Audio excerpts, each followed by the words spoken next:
da primeira parte, o julgamento dos acusados de participarem da onda de atentados em 2014 deve continuar no próximo mês. Agora os presos vão ser interrogados. Luta no combate ao câncer. A Assembleia Legislativa realiza o segundo seminário para discutir a importância da aprovação do uso da pílula contra a doença. Preservação ambiental e histórica. Autoridades alertam para os erros cometidos pelos órgãos competentes. Em Santa Catarina, pelo menos 69 municípios estão avaliando e liberando licenciamentos. Em todos, há casos de desconhecimento e desrespeito às leis.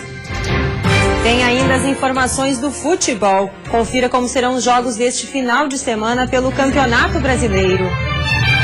E na última reportagem da série Vidas que se Cruzam, a adoção, o verdadeiro exemplo de que a vida muda tanto para os filhos de coração quanto para os pais adotivos. Meu pai é brincalhão, gosta de fazer a gente rir. Mamãe é aquela coisa que dá um carinho, que dá amor. E eu vou cuidar deles até quando eles serem velhinhos. Feira já está no ar.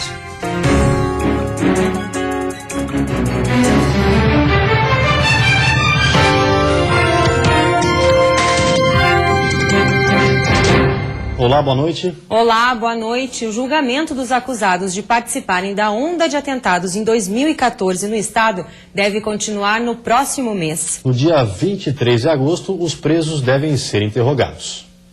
Depois de 2 dias, a Justiça terminou o depoimento de 13 testemunhas de acusação no processo que julga 62 pessoas pela onda de atentados de 2014 em Santa Catarina. O juiz responsável pelo caso acredita que as sentenças comecem a sair até o final do ano. Ainda faltam ser ouvidas 8 testemunhas de acusação por cartas precatórias. Dos 62 acusados, 45 estiveram presentes na audiência e, por isso, um forte esquema de segurança foi montado para conduzir os detentos das unidades prisionais até o Fórum da Capital na quarta e na quinta-feira desta semana. O restante dos presos ainda deve ser interrogado por videoconferência para evitar a transferência deles para o Estado.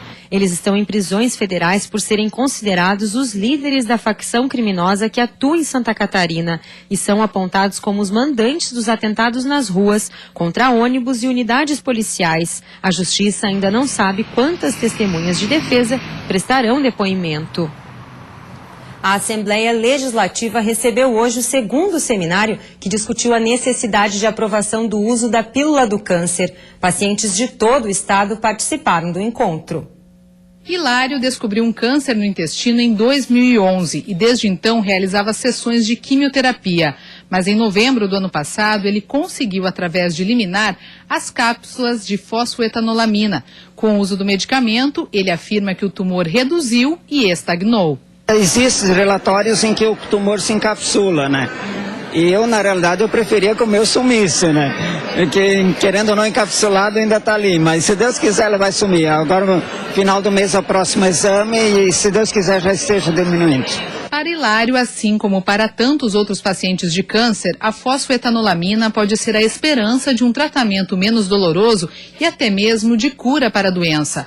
Mas o uso não está liberado no país. Em abril deste ano, a então presidente Dilma Rousseff sancionou a lei autorizando o uso do medicamento por pacientes diagnosticados com tumores malignos. Mas em maio, o Supremo Tribunal Federal atendeu a um pedido da Associação Médica Brasileira e suspendeu a lei, alegando estar garantindo a segurança dos pacientes. Agora, a expectativa gira em torno da liberação por parte da Anvisa. Para isso, testes em humanos começaram nesta semana em São Paulo. Santa Catarina quer ser parceira nessas pesquisas. O estado já sinalizou a intenção de realizar um convênio com o governo paulista para conseguir realizar testes também aqui no CEPOM, em Florianópolis. Mas eu acho que vai precisar da mão firme, do posicionamento político do governador do estado, para que Santa Catarina também comece com as pesquisas em seres humanos. Durante o segundo seminário catarinense de fosfoetanolamina, o pesquisador Gilberto Chierici, que esteve à frente da pesquisa sobre a cápsula por mais de 20 anos, ressaltou a importância do medicamento ser liberado gratuitamente para uso dos pacientes. Segundo ele, a substância sintética é um avanço científico que veio para mudar o tratamento do câncer. E é com essa esperança que vive a Amélia e toda a sua família. O cunhado dela descobriu um câncer no início deste ano em estágio avançado. Realizou rádio e quimioterapia, mas nada adiantou. O tratamento sugerido pelo médico custaria mais de R$1 milhão. A fósforo, a gente conseguiu pela justiça, porque agora só a justiça que vai dar, né? O custo dela para 6 meses vai dar R$6 mil, bem mais em conta. Claro que muita gente não pode pagar, mas a gente dá um jeito. E para nós agora, nesse exato momento, é a salvação. É a única esperança que resta. E a seguir, as novas regras para as eleições desse ano. E ainda o desafio das entidades que atuam na liberação de licenças ambientais.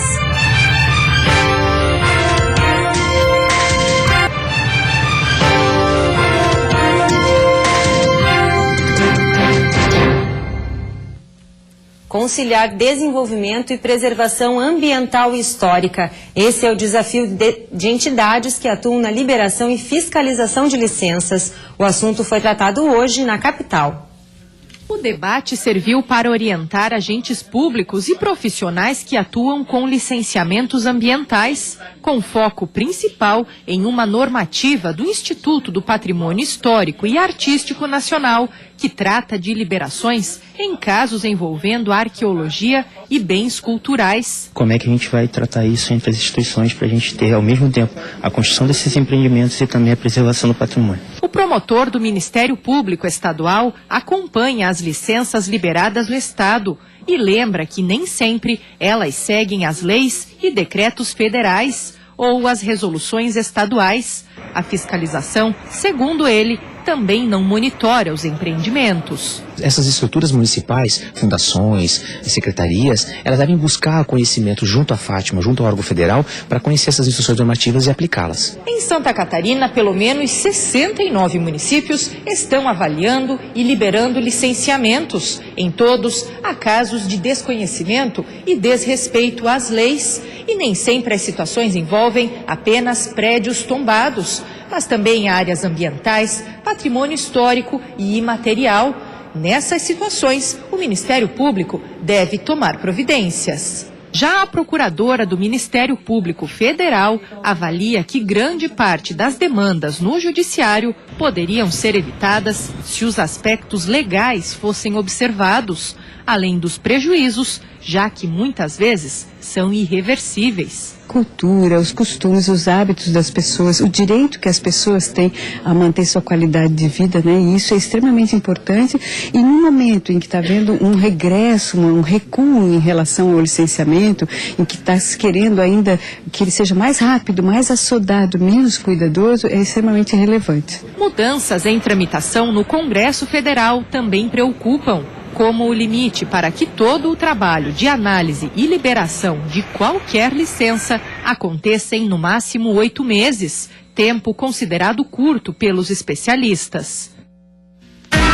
Essa madrugada foi novamente de temperaturas negativas na Serra. Em Bom Jardim, os termômetros chegaram a marcar 1 grau negativo. Mas no final de semana, o clima deve ser mais agradável. O ar fica seco e o sol pode aparecer na maioria das regiões. Na Serra, a mínima de 0 grau e a máxima de 15. No oeste, a temperatura pode chegar aos 22. No Vale do Itajaí e na Grande Florianópolis, as máximas são de 17 graus. No litoral norte, podem acontecer pancadas de chuva e a máxima chega aos 18 graus. Mais de 140 milhões de brasileiros poderão votar para prefeito e vereador este ano. É a primeira eleição com as novas regras aprovadas pelo Congresso. A principal é a que proíbe doações de empresas. No próximo dia 2 de outubro, os brasileiros de 5.568 municípios vão às urnas para escolher prefeitos e vereadores. Neste ano, seremos 144 milhões de eleitores. As mulheres são mais da metade. São Paulo é a cidade com maior número de pessoas aptas a votar, quase 9 milhões. Os jovens de 16 e 17 anos não são obrigados a votar e representam menos de 2% do total.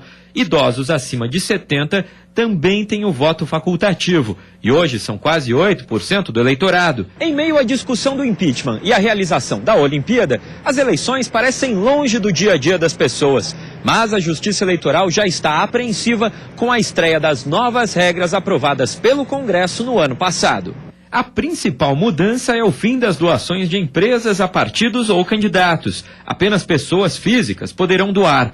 O presidente do TSE alerta que isso não impede o Caixa 2. Temos falado de um risco de uma chamada captura de CPFs, um caça-CPFs, não é? Porque tentar achar pessoas que se disponham a colocar o seu CPF à disposição para doações, o que também não se recomenda. Os partidos têm até o dia 15 de agosto para registrar as candidaturas. A Justiça Eleitoral espera até 580 mil candidatos.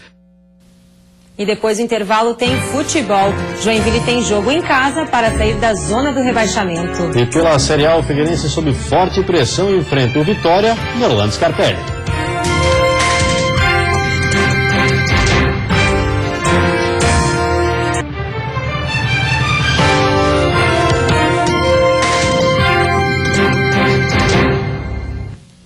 Futebol, com a volta de Jael, o Joinville enfrenta o Oeste amanhã à tarde pela Série B do Brasileiro. O jogo é na Arena e pode tirar o time da zona do rebaixamento.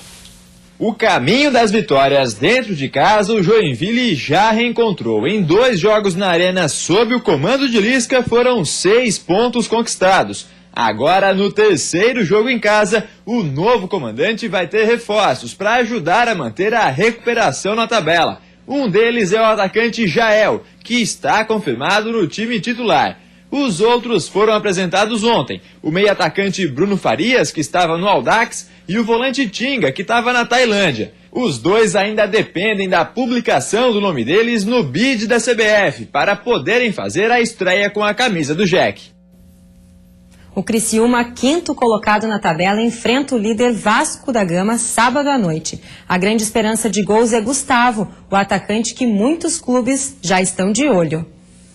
Esse é o Gustavo. Apenas 22 de futebol, só começou mesmo a ser levado a sério há 3 anos, quando o atacante foi artilheiro da Copa São Paulo pelo Tabuão da Serra. Desde 2014, no Criciúma, o jogador passou por altos e baixos, e a bola demorou para começar a entrar. No ano passado, o atacante Gustavo sequer fazia parte dos planos do Criciúma. Ele foi emprestado e chegou a jogar a 2ª divisão do Campeonato Catarinense. Terminou o ano na Europa. Foram 6 meses em Portugal que fizeram a diferença na carreira do jogador. Aprendi muitas coisas lá e quando eu voltei para cá no começo do ano, eu voltei muito focado, muito determinado e sabia o que eu queria para minha vida. E saber que 2016 era o meu ano. E o Gustavo estava certo. 2016 tem sido o ano do jogador. A bola resolveu entrar e não é à toa todo esse carinho com ela. São 11 gols em 16 jogos que o Gustavo disputou na Série B. Momento especial da carreira, mérito também da estrutura montada pelo Criciúma. Sem dúvida, a estrutura que o Criciúma tem aqui, muitos times não têm hoje em dia no Brasil. Eu acho que isso facilita também para os atletas que vêm da base só profissional. E graças a Deus vem dando resultado, né? Todo esse resultado tem rendido propostas. Corinthians, São Paulo e até um clube do exterior estão na lista das equipes que querem contar com os gols de Gustavo. Mas nada que tenha tirado o foco do artilheiro. Esse assédio que vem tendo fora de campo aí eu só vejo por redes sociais mesmo, mas procuro deixar de lado para não atrapalhar ele de campo e como eu falei, se tiver que acontecer alguma coisa, o Criciúma vai ficar sabendo, o presidente vai resolver para mim. Se tiver que ser bom para mim, para o Criciúma, a gente vai estar sentando, conversando e se der certo para os dois, está tranquilo. Com contrato até 2019, o presidente do Criciúma já deixou claro que Gustavo só sai se a multa for paga. Nada menos que 12 milhões de reais.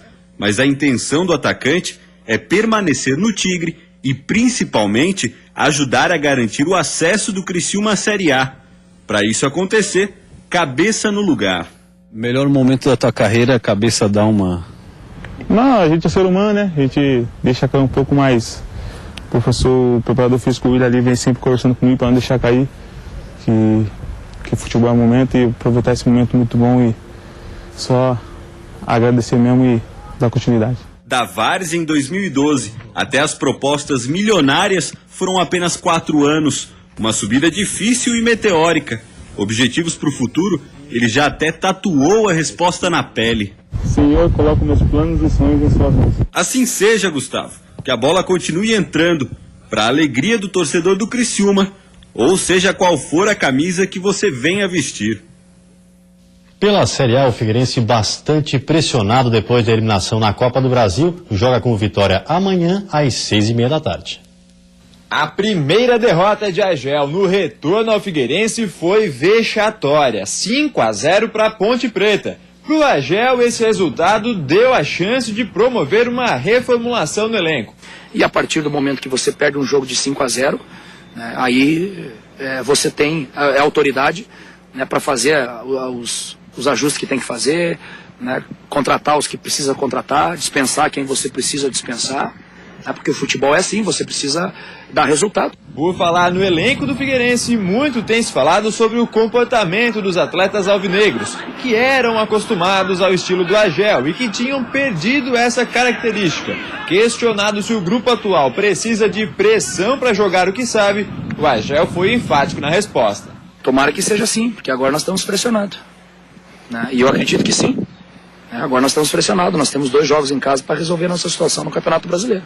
Juntando tudo isso aí, dá para dizer que o Figueirense deve ter uma postura diferente no jogo de amanhã contra o Vitória no Scarpelli. Pelo menos o time titular deve ser bem diferente, a julgar pelo que o Agel falou depois do jogo contra a Ponte. O Pará deve jogar, é o único jogador que está escalado.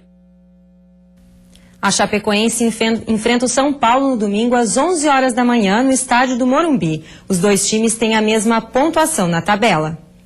A eliminação na Copa do Brasil ficou para trás. Agora é hora de voltar a focar no Campeonato Brasileiro. No domingo às 11 horas da manhã, a Chapecoense encara o São Paulo, fora de casa. Os dois times têm os mesmos 22 pontos na tabela. Por isso, o jogo deve ser equilibrado no Morumbi. Por falar no Morumbi, a Chape está invicta no estádio São Paulino. Desde que subiu para a Série A, foram 2 jogos lá, com um empate e uma vitória do Verdão do Oeste. Um jogo difícil, né? Como todos estão sendo dentro da competição. O São Paulo caminha a pontuação que a gente, né? Então, no ano de se não me engano, 2014 e 2015, os 2 jogos que a Chapecoense teve no Morumbi, uma vitória e um empate. Não que isso aí vai influenciar, mas é para que não só o São Paulo, as outras equipes conheçam e saibam da força da Chapecoense. E a seguir você confere a última reportagem da série Adoção, Vidas que se Cruzam. Hoje vamos falar sobre o incentivo à adoção e sobre a campanha Laços de Amor.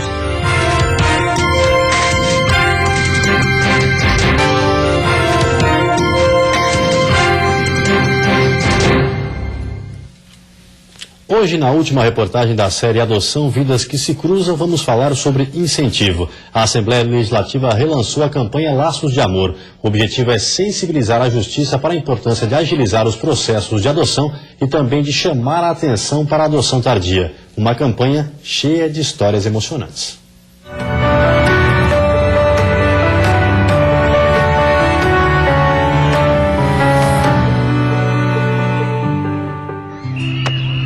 Com 10 anos, eu fui morar no abrigo, né? É difícil adotar uma adolescente com a idade que eu tava. Como eu tinha 2 irmãos que eram jovens, eu pedi pra ele falar com a juíza, eu abri mão da minha adoção pra ele ser adotado, porque eu sabia que nunca ia dar certo. Com 9 anos, eu consegui uma família. Por isso que eu abri a mão de eu ser adotado com eles, porque eles precisavam ser felizes. Marisete sempre quis ser mãe. Reginaldo sonhava com o dia em que seria chamado de pai. Então, na vida deles, surgiu o Guilherme. O processo de adoção durou 11 meses. Mas Guilherme deixou no abrigo o irmão Gustavo. Eu pensava que nunca ia ser adotado. Antes eu não sabia o que era família, mas hoje eu sei. Há 4 meses, Gustavo também faz parte da família da Marisete e do Reginaldo. Os 4 hoje se completam de uma forma especial. A gente estuda junto, nós somos parceiros de lição, de caderno, de escola, de futebol. O que a gente puder fazer junto, tanto com o Guilherme quanto com o Gustavo, eu estarei fazendo. Cerca de 80% dos inscritos no processo de adoção querem crianças com menos de 3 anos, do sexo feminino e sem irmãos. Mas a grande maioria dos que estão em condições de serem adotados tem entre 10 e 15 anos. Em todo o estado, são mais de 160 adolescentes. Por isso, a Assembleia Legislativa está relançando a campanha Laços de Amor. O objetivo é sensibilizar o sistema de justiça para a necessidade de qualificar e acelerar os processos de adoção no Estado. E sensibilizar pais e mães que estão na fila de adoção a olhar para crianças e adolescentes mais velhos. Pois apesar da adoção tardia ter aumentado em média 30% no país nos últimos anos, ela ainda não é a primeira opção da maioria dos pretendentes. A campanha tem vários focos. O primeiro é voltar a mobilizar a sociedade, especialmente para mudar o perfil dos cadastros, admitindo a adoção tardia. E também, no âmbito do juiz, do promotor, do assistente social, remotivá-los para um serviço e um trabalho que é extenuante, é diário, muitas vezes precisa ter um incentivo, uma emoção, com a participação de exemplos exitosos, para que todos façam um pouco mais do que já fazem, tenhamos um pouquinho mais de agilidade do que já tem e possamos ter no final do ano 1, 2, 10, 100 famílias a mais constituídas. Meu sonho na casa lá era ter uma família, ter um pai, uma mãe, ter onde morar com minhas irmãs. Mas as pessoas hoje em dia elas escolhem mais crianças menores, né? A campanha conta com depoimentos reais e emocionantes de famílias de diferentes regiões de Santa Catarina, como esta grande família de Biguaçu, na Grande Florianópolis. João e Maria Terezinha já tinham 4 filhos, mas ao encontrar a Letícia, a Heloísa e a Maria Vitória, o amor falou mais alto. Desde a primeira vez que eu cheguei na casa lá, quando me falaram que tinha as meninas na casa lá, parece que eu já era pai delas, né? Quando eu cheguei lá, encontrei a Heloísa, que é essa daqui, que ela já sentou no meu colo, já começou a me chamar de cheiro, perguntou se eu ia levar ela para casa, que ela queria uma família, que era o sonho dela ter uma família. Hoje nós temos 7 filhos, 4 biológicos e 3 do coração, que vai fazer 3 anos que estão conosco, podemos dizer que estão todos na mesma escala, né? Então, realmente, a nossa vida, ela sofreu uma mudança muito grande, mas para melhor. 3 anos depois da adoção das irmãs, o casal tem a certeza de que fez a melhor escolha. O carinho que eles recebem todos os dias vem em dose tripla. A gente ficou 2 anos na casa lá, então a gente não imaginava que, assim, de última hora, no dia 1º de janeiro, depois de ser do Natal, a gente já ia ter um pai e uma mãe, tipo, como se fosse um presente de Natal, um presente que não pode ser trocado por nada. A gente já imaginava, a gente não sabia como é que era, porque a gente sofria bastante nos nossos antigos pais. Então agora praticamente mudou, é muito melhor ter o amor de um pai e de uma mãe. Meu pai é brincalhão, gosta de fazer a gente rir. Mamãe é aquela coisa que dá um carinho, que dá amor. E eu vou cuidar deles até quando eles serem velhinhos.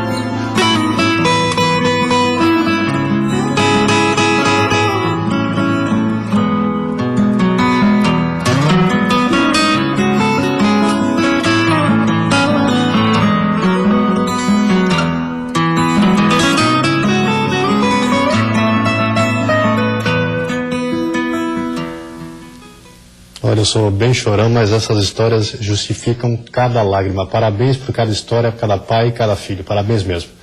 E você fica agora com o Jornal da Band. Um ótimo final de semana a todos e até segunda-feira. Boa noite, bom fim de semana.